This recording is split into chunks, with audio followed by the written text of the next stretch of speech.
Law 1. Never outshine the master. Always make those above you feel comfortably superior. In your desire to please and impress them, do not go too far in displaying your talent, or you might accomplish the opposite. Inspire fear and insecurity. Make your masters appear more brilliant than they are, and you will attain the heights of power.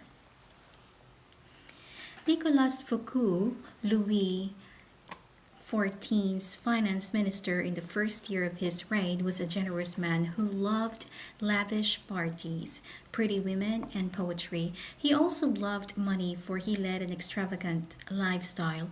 Foucault was clever and very much indispensable to the king, so when the prime minister, Jules Mazarin, died in 1661, the finance minister expected to be named the successor. Instead, the king decided to abolish the position. This and the other signs made Foucault suspect that he was falling out of favor, and so he decided to ingratiate himself with the king by staging the most spectacular party the world had ever seen. The party's ostensible purpose would be to commemorate the completion of Foucault's chateau, Vaux-le-Vicomte, but its real function was to pay tribute to the king, the guest of the honor. The most brilliant nobility of Europe and some of the greatest minds of the time, La Fontaine, La Rochefoucauld, Madame de Chevannes, attended the party. Molière wrote a play for the occasion in which he himself was to perform at the evening's conclusion. The party began with a lavish seven-course dinner featuring food from the Orient never before tasted in France, as well as the new dishes created specially for the night. The meal was accompanied with music commissioned by Foucault to honor the king. After the dinner, there was a promenade through the chateau's garden. The grounds and the fountains of Vaux-le-Vicomte were to be the inspiration for the Versailles.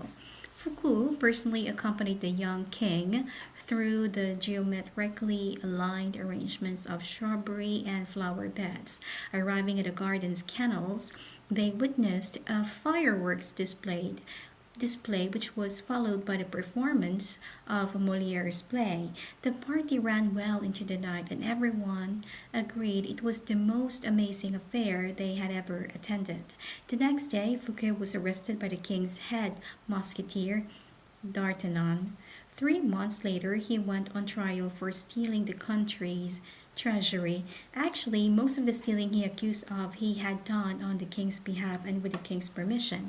Foucault was found guilty and sent to the most isolated prison in France, high in the Pyrenees Mountains, where he spent the last 20 years of his life in solitary confinement. Interpretation.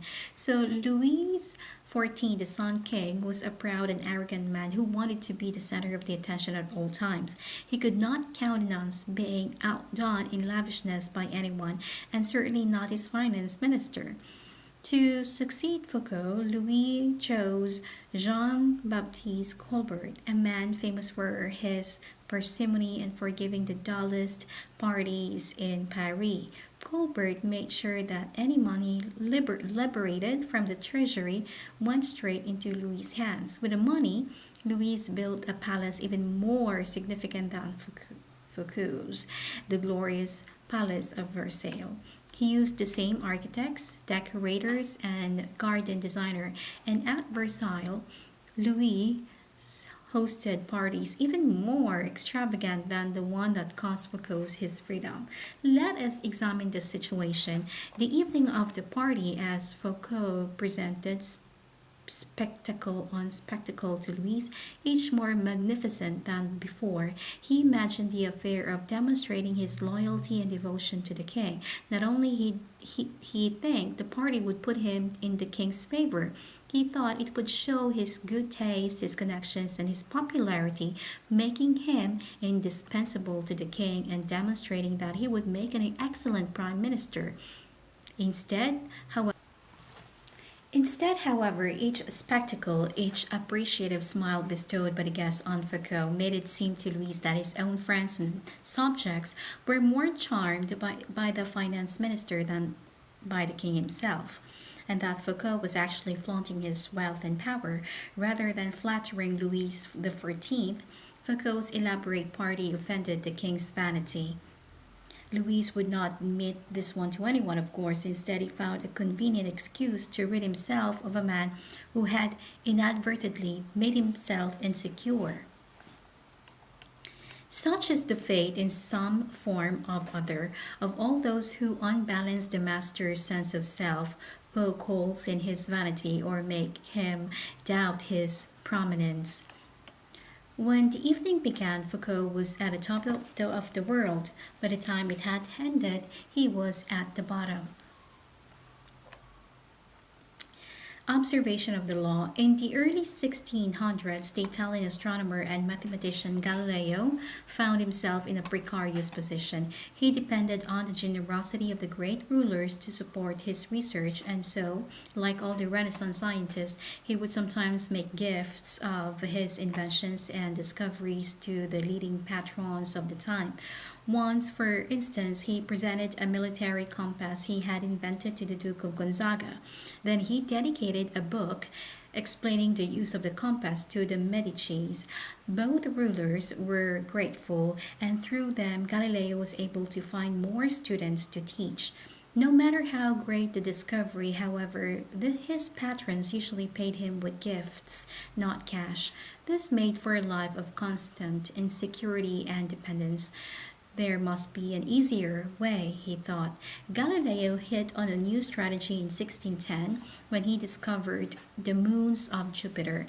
Instead of dividing the discovery among his patrons, giving one the telescope he had used, dedicating a book to another, and so on. As he had done in the past, he decided to focus exclusively on the Medicis. He chose the Medicis for one reason.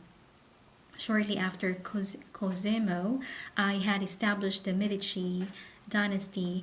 In 1540, he had made Jupiter, the mightiest of the gods, the Medici symbol, a symbol of power that went beyond politics and banking, one linked to the ancient Rome and its divinities.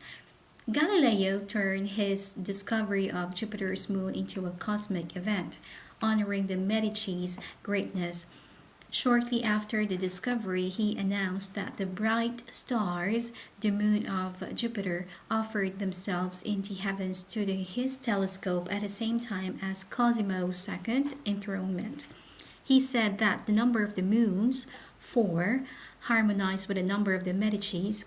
Cosimo the second had three brothers, and that the moon orbited Jupiter as these four suns revolved around Cosimo I, the dynasty's founder. More than the coincidence, this showed that the heavens themselves reflected the ascendancy of the Medici family. After he dedicated the discovery to the Medici, Galileo commissioned an emblem representing Jupiter sitting on the cloud with the four stars circling around him, and presented this to Cosimo II as a symbol of his link to the stars.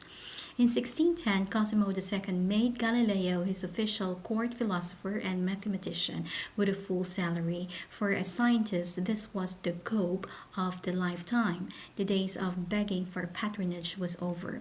So the interpretation: in one stroke, Galileo gained more with his new strategy than he had in the years of begging. The reason is simple: all masters want to appear more brilliant than the other people. They do not care about science or empirical truth or the latest invention. They care about their name and their glory.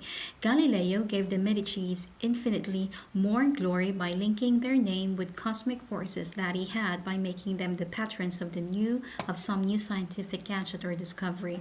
Scientists are not spared the vagaries of court life and patronage.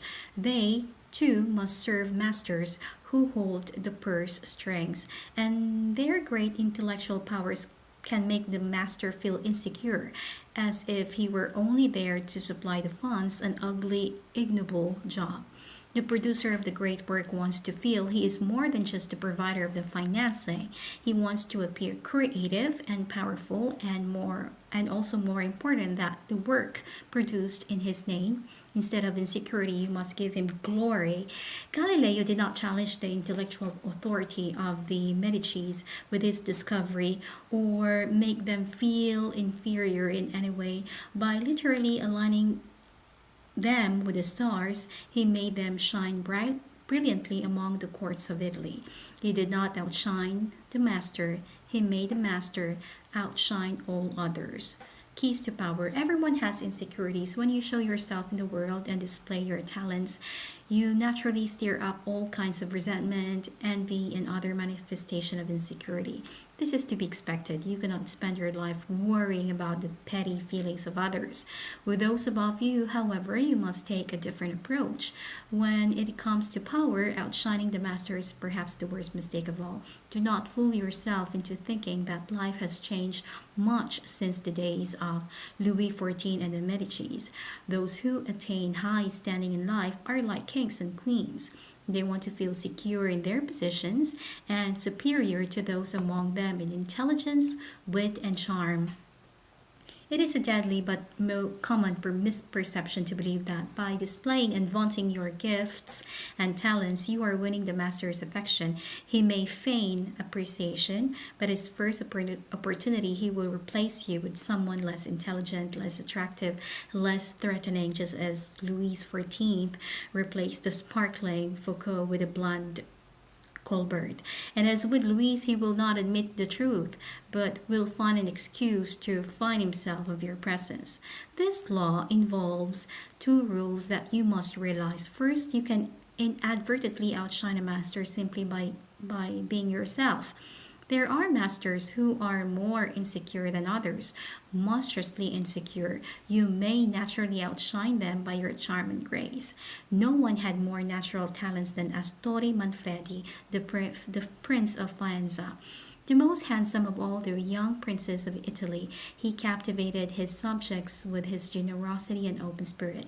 In the year 1500, Cesare Borgia laid siege to Faenza. When the city surrendered, the citizens expected the worst from the cruel Borgia, who, however, decided to spare the town.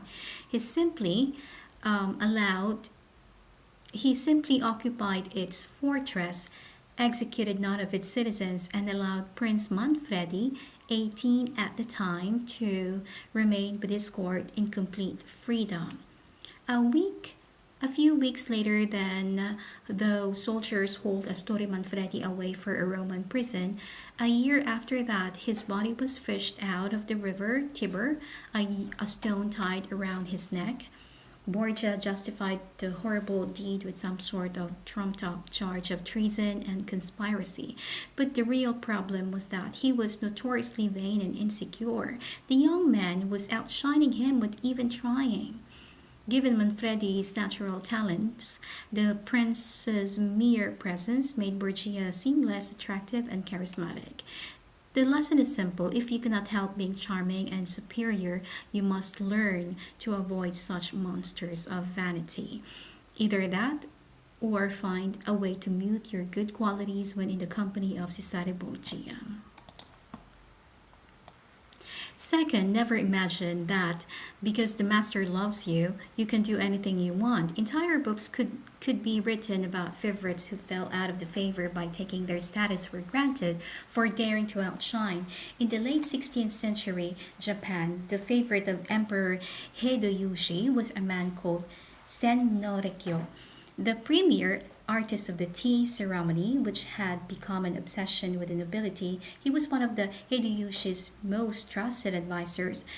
Had his own apartment in the palace, he was honored throughout Japan. Yet in 1591, Hideyoshi had him arrested and sentenced to death. Rikyu took his own life instead.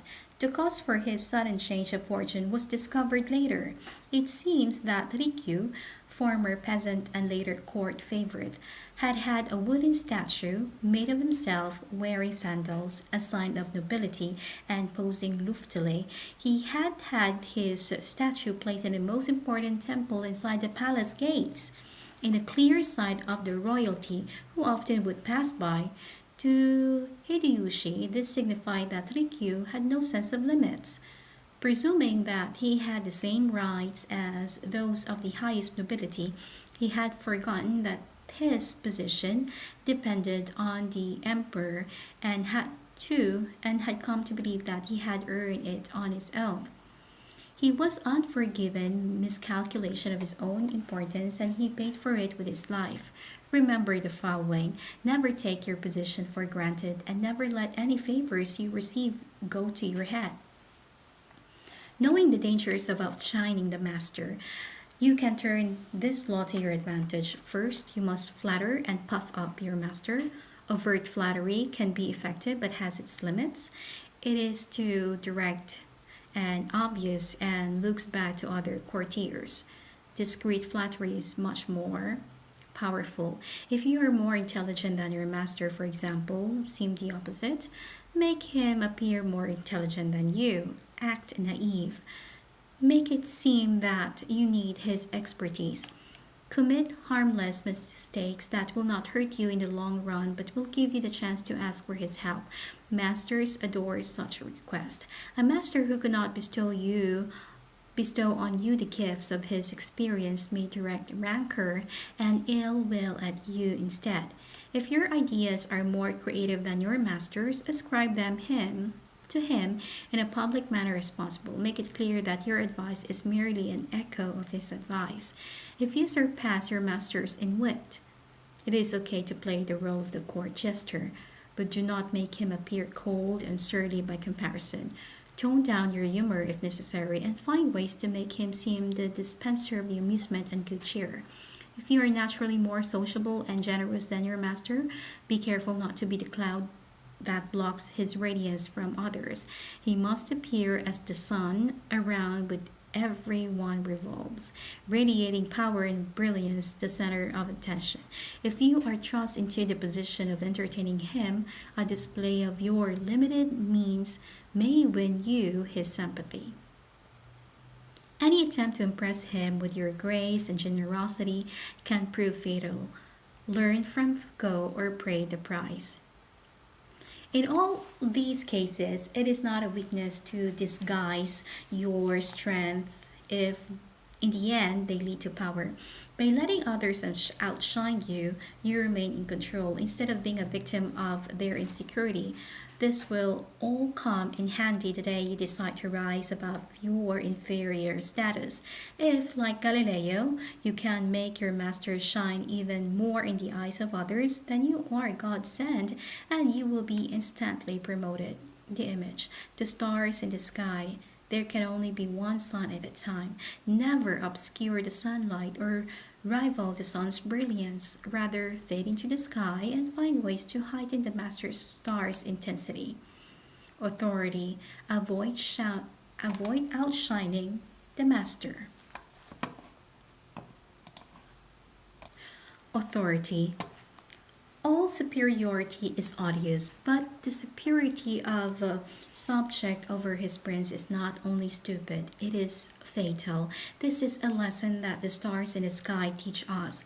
They may be related to the sun and as just as bright, but they never appear in her company. Balthazar Gracian, 1601-1658. Reversal. You cannot carry about upsetting every person you come across, but you must be selectively cruel. If your superior is a falling star, there is nothing to fear from outshining him. Do not be merciful. Your master had no such scruples in his own cold-blooded climb to the top. Gauge his strength. If he is weak, discreetly hasten his downfall. Outdo, outcharm, outsmart him at key moments. If he is very weak and ready to fall, let nature take its course. Do not risk outshining a feeble superior. It might appear cruel or spiteful, but if your master is firm in his position, yet you know yourself to be the more capable, bind your time and be patient. It is the natural course of things that powers eventually fades and weakens. Your master will fall someday, and if you play it right, you will outlive and someday outshine him.